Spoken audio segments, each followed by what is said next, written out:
hablando de presidentes, Joe Biden,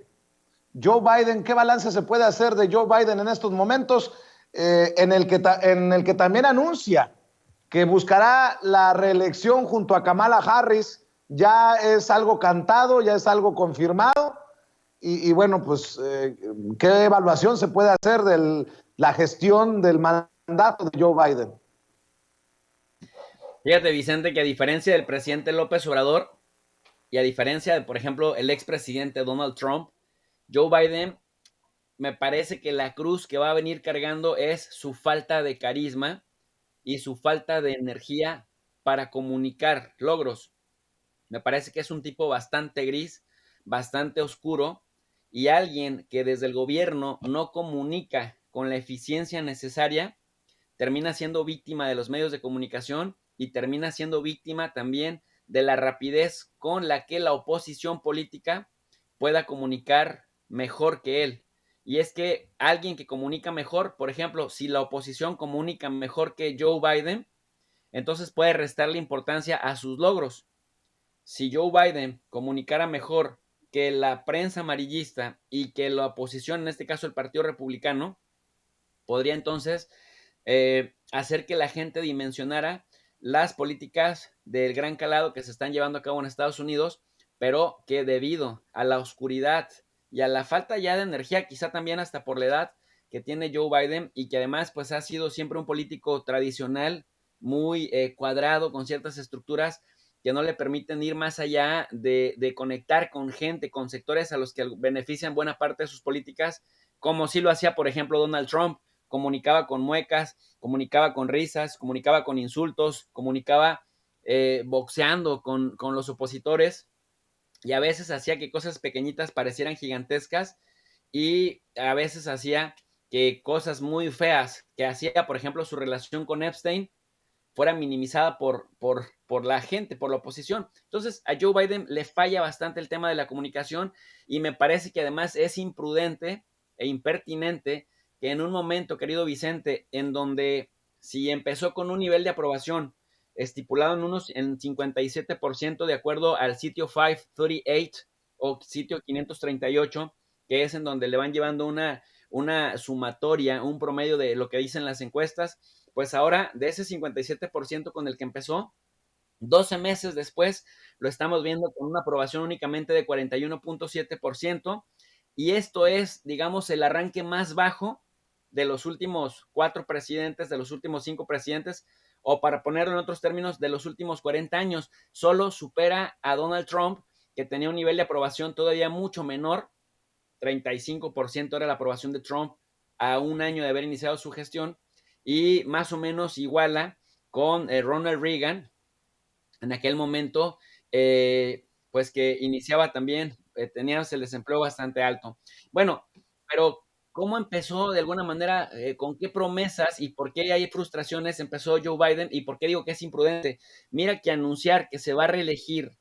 justamente cuando incluso Kamala Harris, su compañera de fórmula en la vicepresidencia, todavía tiene un nivel de aceptación mucho menor que el de Joe Biden, que ya de por sí es bajísimo, 41.7%, y Kamala Harris oscila entre el 36 y el 38%, que esto es uno de los niveles de aceptación más bajos que ha tenido un vicepresidente o un vicepresidente, porque nunca había habido vicepresidentas en Estados Unidos. Pero es que él llegó prometiendo que se iba a recuperar la economía del país en embates de la pandemia, llegó hablando de que iba a instaurar un salario mínimo federal en donde se estableciera el mínimo por hora de $15, estudios universitarios gratuitos para la mayoría de estudiantes.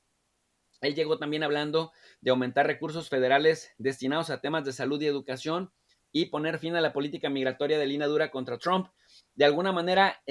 tú recordarás que también llegó desde su primer día haciendo un montón de órdenes ejecutivas, de las cuales, por ejemplo, el Tribunal Supremo de Justicia le revocó el tema del Remain in Mexico, el Quédate en México, que consistía en que mientras un migrante centroamericano indocumentado arreglaba sus problemas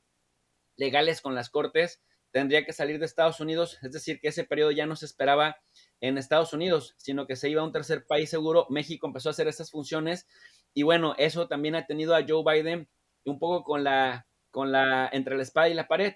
aunque ha logrado cosas importantes, como por ejemplo, que no se le pueden escatimar, como por ejemplo el hecho de que el desempleo pasó de estar en 6.7% en la época de Trump a 3.9% en la época de Biden, el tema de que se le aprobó, por ejemplo, también este rescate por 1.9 billones de dólares en el Congreso, que es una cantidad histórica para un plan de estímulos económicos en el marco de la ley estadounidense de rescate, debería de comunicarlo mejor, porque esto sin duda alguna ayudó que en un contexto de inflación, en un contexto de pandemia, pues la gente también tuviera la capacidad de recibir un poco de ayuda mientras la pandemia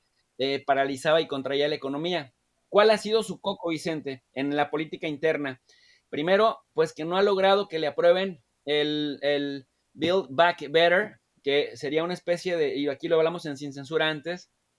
que sería una especie de un nuevo trato 2.0 o New Deal, que era al estilo de Franklin Delano Roosevelt, porque además hay dos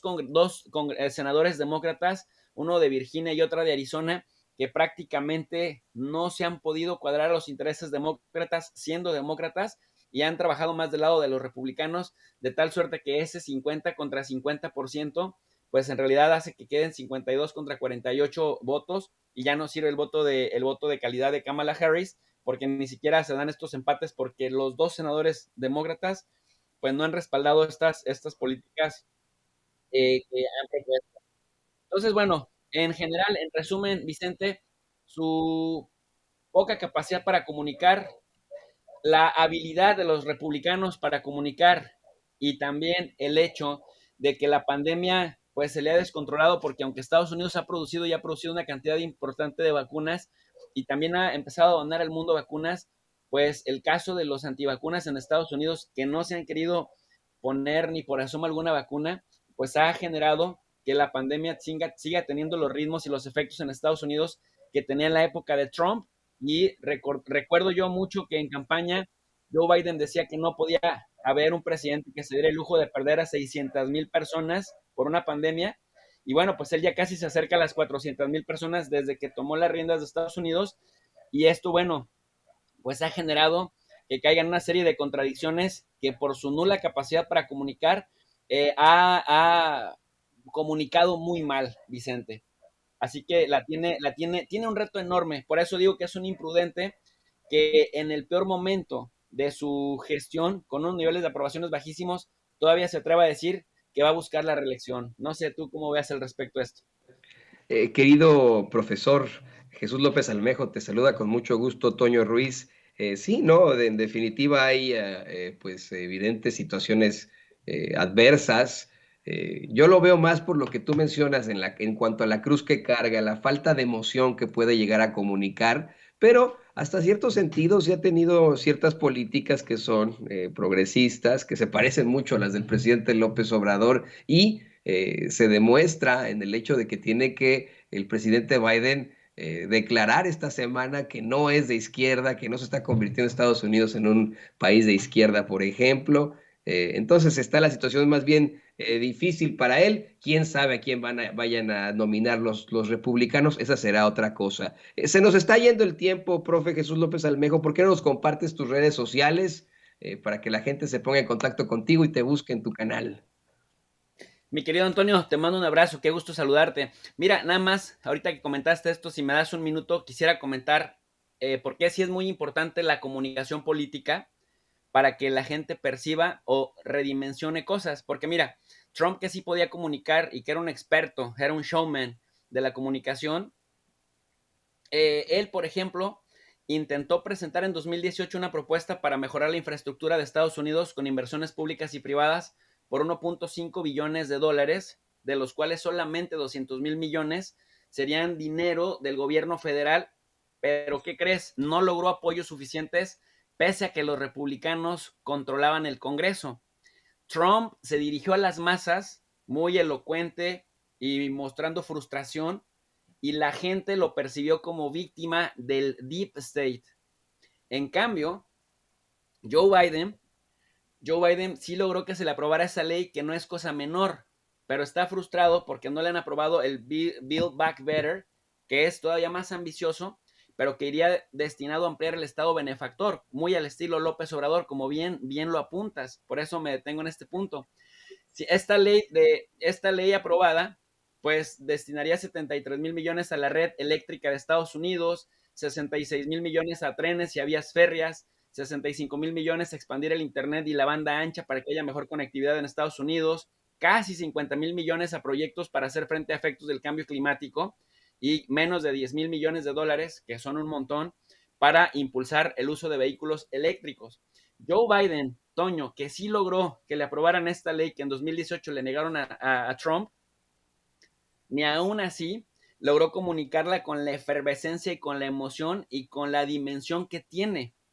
Y por eso la gente sigue percibiendo que es un gobierno fracasado, aun cuando sí ha logrado cosas que con Trump no se lograron, pero Trump logró cambiar la percepción de que la gente pensara que era una víctima, cuando en realidad alguien podría pensar que le faltaba capacidad para negociar, y que sí logró sacar adelante una ley como del calado de esta, pues no emociona a nadie y la gente sigue percibiendo que es medio inútil, a pesar de que las dimensiones de lo que se aprobó y lo que va a impactar favorablemente a Estados Unidos pues va a ser muy importante, pero la gente dice, no, es malísimo. Bueno, hasta ahí la dejo, mi querido Toño. Para un análisis más extenso, les invito al canal de Tu Profe de RI. Espero que la gente que guste de análisis de geopolítica, de relaciones internacionales, nos encuentre. Transmitimos todos los días a las 4, entre 4 y 4:30 de la tarde, de lunes a viernes, y los en la noche, de lunes a sábado, transmitimos también a las 10:30 de la noche, hora de la Ciudad de México, todo sobre relaciones internacionales y geopolítica, y por supuesto que cuando el tema lo amerita, de política nacional, Antonio. Tu profe de RI. Nuestro profe de RI, nuestro queridísimo Jesús López Almejo. Muchas gracias como siempre, profe. Y oiga, se nos están quemando los frijoles, pero antes de cualquier cosa, vámonos a comer.